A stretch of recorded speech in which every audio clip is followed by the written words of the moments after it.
আজকে সর্বশিক্ষা মিশনের উদ্যোগে আমরা আন্তর্জাতিক বিজ্ঞান মহিলা এবং শিশু কন্যা দিবস, যাতে আমাদের আইকন বক্তৃতা আছে, রোল মডেল হিসাবে আমার 5 জন মহিলা এসছেন, যারা সমাজে কিভাবে সামাজিকতা করে সমাজের বিভিন্ন প্রতিবন্ধকতাকে জয় করে তারা প্রতিষ্ঠিত হয়েছেন।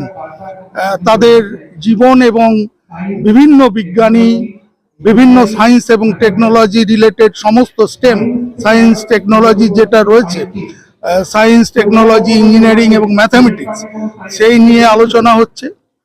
এছাড়াও আছে কুইজ, বক্তৃতা, মডেল কম্পিটিশন, সায়েন্সের বিভিন্ন মডেল।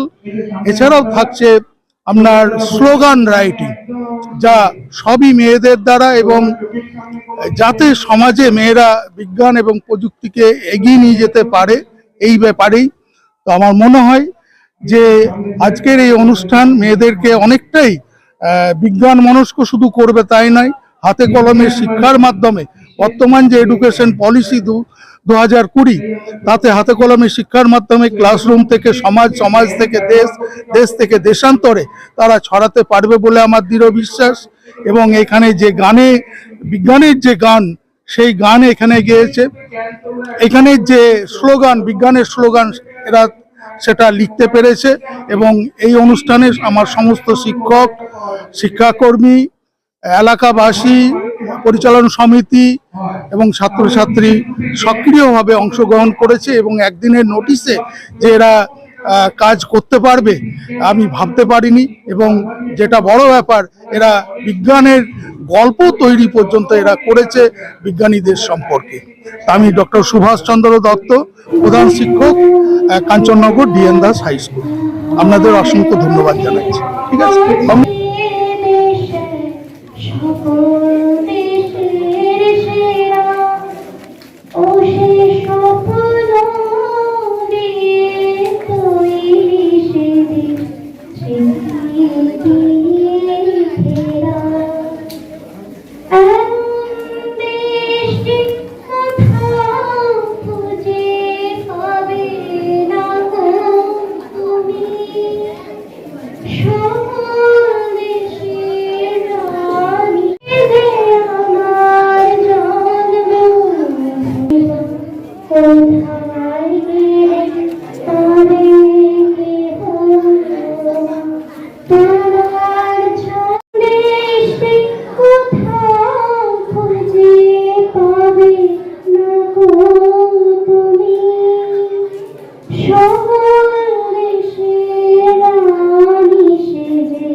অসীমা চট্টোপাধ্যায় একজন ভারতীয় জৈব রসায়নবিদ ও উদ্ভিদ রসায়নবিদ ছিলেন।